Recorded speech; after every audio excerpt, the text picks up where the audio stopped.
2021년 2월 23일 큐티 방송을 시작합니다. 기도로 말씀 앞에 나아가겠습니다. 하나님 감사합니다. 우리에게 말씀의 진리를 허락하셔서 날마다 진리를 깨닫고 주님을 따를 수 있게 하시니 감사합니다. 오늘도 진리의 말씀을 묵상하고자 합니다.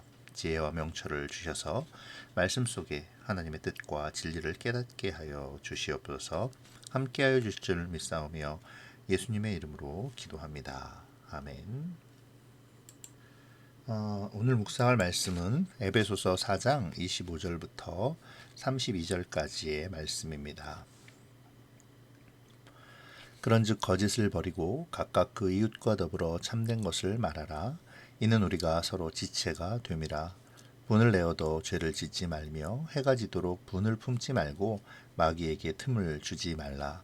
도둑질하는 자는 다시 도둑질하지 말고 돌이켜 가난한 자에게 구제할 수 있도록 자기 손으로 수고하여 선한 일을 하라. 무릇 더러운 말은 너희 입 밖에도 내지 말고 오직 덕을 세우는 데 소용되는 대로 선한 말을 하여 듣는 자들에게 은혜를 끼치게 하라. 하나님의 성령을 근심하게 하지 말라. 그 안에서 너희가 구원의 날까지 인치심을 받았느니라.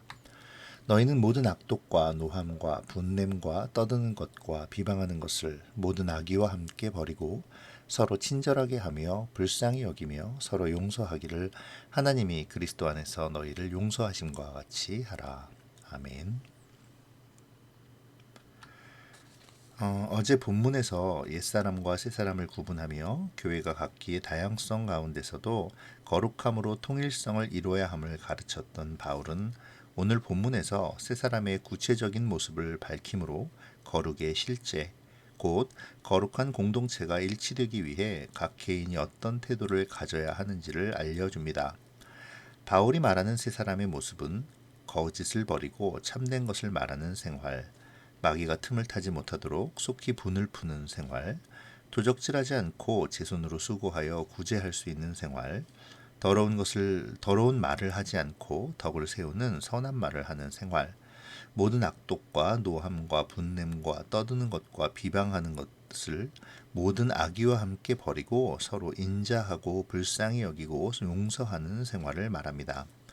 바울은 이렇듯 새 사람으로서 갖춰야 하는 구체적인 윤리를 가르치면서 동시에 그 근거가 1장에서 말했던 성령의 인치심과 성자 안에서의 하나님께서 모범을 보이심을 말합니다. 세 사람의 모습을 설명하며 바울은 우선적으로 네 쌍의 윤리적인 부분을 먼저 언급합니다.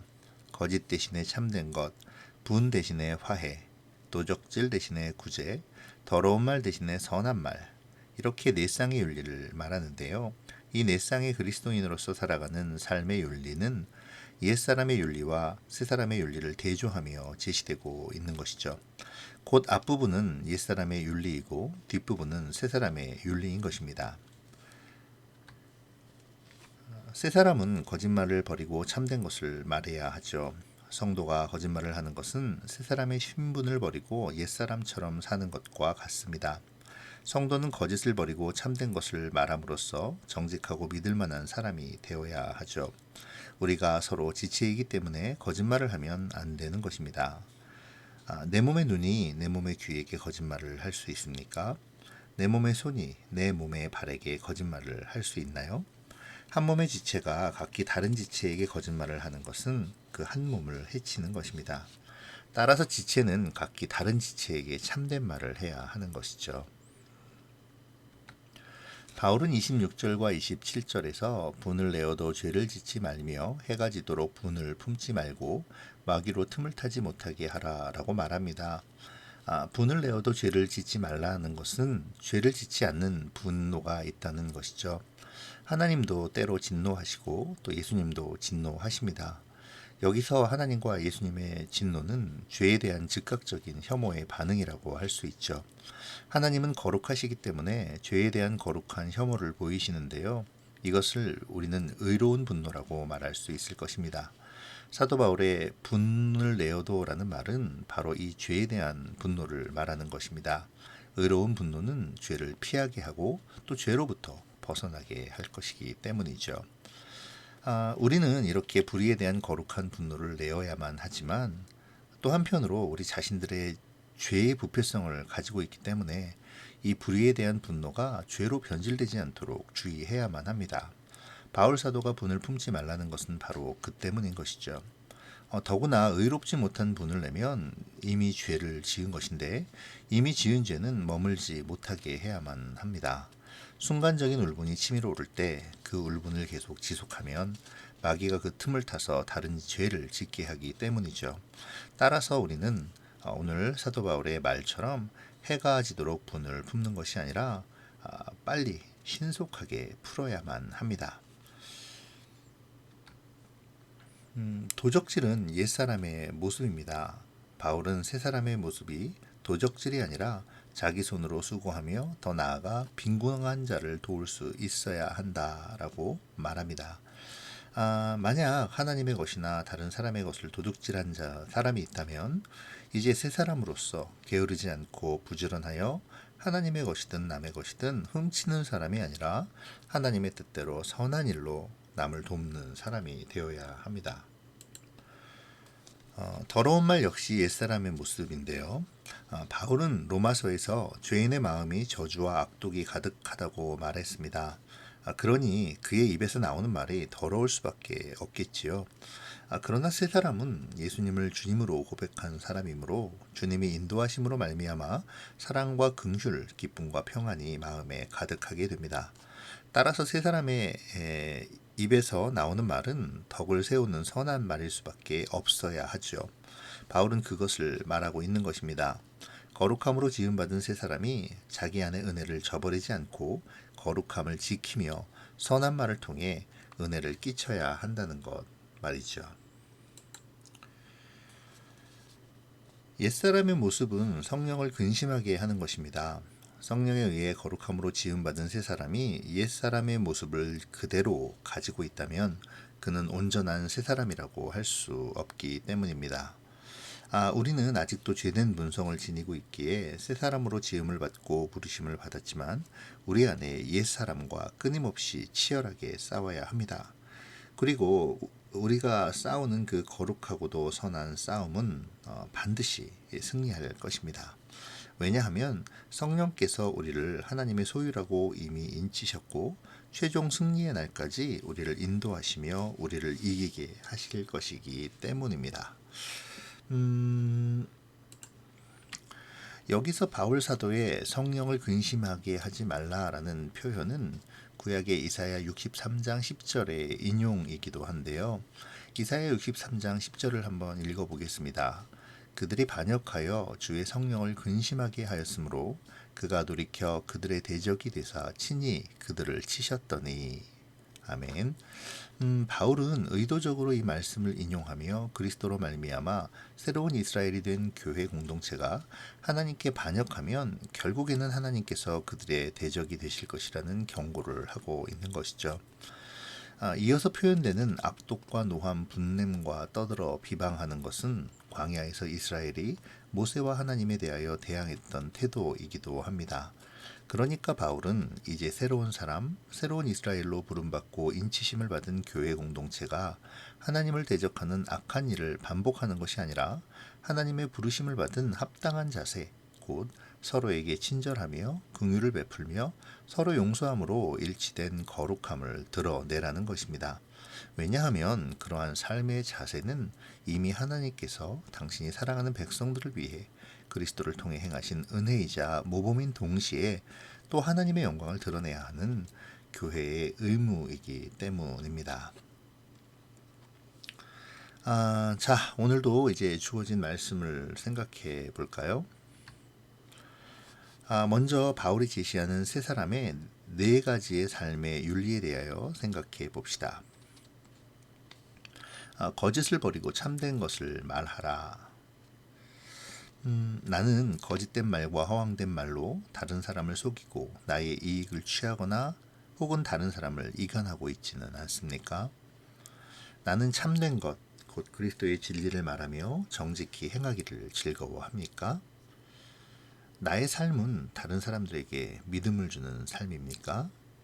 나의 삶을 통해 하나님의 그 진리가 선포되기를 기도합시다.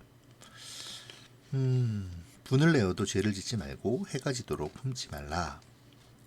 바울이 굳이 분을 내어도라는 표현을 한 이유는 우리가 분을 내는 이유가 악에 대한 혐오 때문이어야 하기 때문이죠. 성도라 불리는 사람들은 때로 불의에 대한 의분을 내지 않고 불의에 방조하거나 묵인하는 일이 있는데요. 우리 아버지 하나님이 불의에 대하여 진노하신다면 하나님의 자녀들인 우리도 역시 불의에 대해 분노해야 함이 마땅합니다. 그러나 또 한편으로 우리가 생각해야 할 것은 우리가 내는 분노가 진정 하나님의 의를 위한 분노인가 하는 것을 점검해야 하는 것이죠. 또 하나 우리가 기억할 것이 있는데요. 우리의 죄된 본성으로 인한 분노를 오래 가지고 있지 말아야 한다는 것이죠. 이 분노는 마귀에게 틈을 주어서 나도 모르게 내가 감당할 수 없는 일들이 만들어질 수 있기 때문에 그렇습니다. 공동체를 위해서도 개인을 위해서도 잘못된 분노가 나를 삼키지 못하도록 나 자신을 하나님의 은혜와 긍휼로 채워가야겠습니다. 내가 하나님의 공의로 죄에 대한 분노를 잃지 않도록 기도합시다. 아울러 잘못된 분노가 나를 삼키지 못하도록 하나님의 은혜와 긍휼이 나를 채울 수 있기를 기도하면 좋겠습니다. 도둑질하지 말고 선한 일을 함으로 구제에 동참하라. 이 말은 게으르지 말고 헛된 이익을 추구하지 말라는 뜻으로 이해할 수 있습니다. 초대교회에는 특히 구제 사역이 중요했는데요. 교회로부터 도움을 받으려고는 하면서 정작 자기 손으로는 일하지 않으려는 자들이 교회의 골칫거리로 대두되기도 했죠. 남의 도움을 받으려고만 하고 자기는 다른 일을 도우려 하지 않는 태도는 교회의 연합을 깨뜨리고 맙니다. 노력이 없는 헛된 이익을 바라보며 도움의 손길을 내밀기보다 받기만 하려는 나의 모습은 없는지 돌아봅시다. 나로 말미암아 교회의 연합이 깨어지고 있지는 않는지요. 하나님을 향한 열심을 회복하고 또 교회의 공동체를 세우는 데 동참하기를 위해서 기도합시다. 더러운 말이 아닌 덕을 세우는 선한 말을 하라. 우리는 가벼운 말인데 어떤 말이든 무슨 상관이야 라는 생각을 가끔 할 때가 있습니다. 그러나 세 사람은 가벼운 말이라 할지라도 덕을 세우고 은혜를 끼치지 못하는 말, 더러운 말은 하지 말아야 합니다. 사소해 보이는 말이 엄청난 영향을 미칠 수 있기 때문인데요. 그렇기에 상대방을 오염시키는 더러운 말이나 상대방에게 불필요한 상처를 주는 따가운 말보다는 상대방을 돕고 격려하고 기쁘게 하고 또 자극하고 도전하는 선한 말을 해야 합니다. 나의 입에서 덕을 세우는 선한 말이 나오고 있는지 점검해 보면 좋겠습니다. 그리고 더러운 말로 상처 주고 또 공동체에 해를 끼치는 자가 아닌 위로와 격려의 선한 말로 덕을 세우기를 위해 기도하면 좋겠습니다. 이제 성령을 근심케 하는 것에 대하여 생각해 볼까요? 성령을 근심케 하는 것은 곧 하나님을 대적하는 것입니다. 거룩함으로 지으심을 받아 새 사람이 되었음에도 옛사람을 버리지 못하고 악독과 노함과 분냄과 비방하는 것은 거룩함으로 부르신 하나님을 멸시하는 행위이기 때문이죠. 오늘 나의 삶을 좀 돌아봅시다. 거룩함으로 부름받은 새 사람으로서 합당한 하나님이 원하시는 긍휼과 친절함으로 공동체를 세우는 그러한 사랑과 믿음의 삶이 지금 나의 삶 속에 나타나고 있습니까? 그러한 삶을 살 수 있기를 위해서 하나님께 간절히 기도하면 좋겠습니다.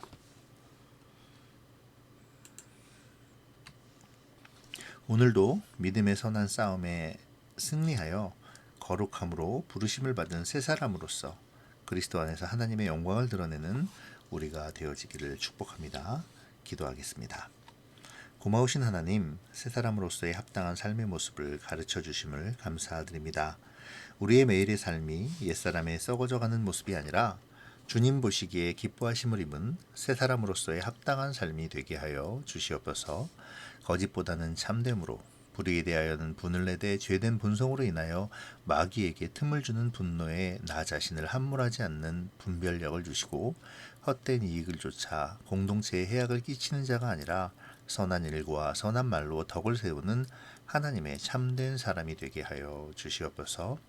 어떤 일로도 내주하시는 성령님을 근심하게 하지 않게 하시고 구원의 인침을 받은 하나님의 백성으로서의 삶을 오롯이 살아나게 하여 주시옵소서. 오늘의 삶도 주님께 맡기오며 예수님의 이름으로 기도합니다. 아멘.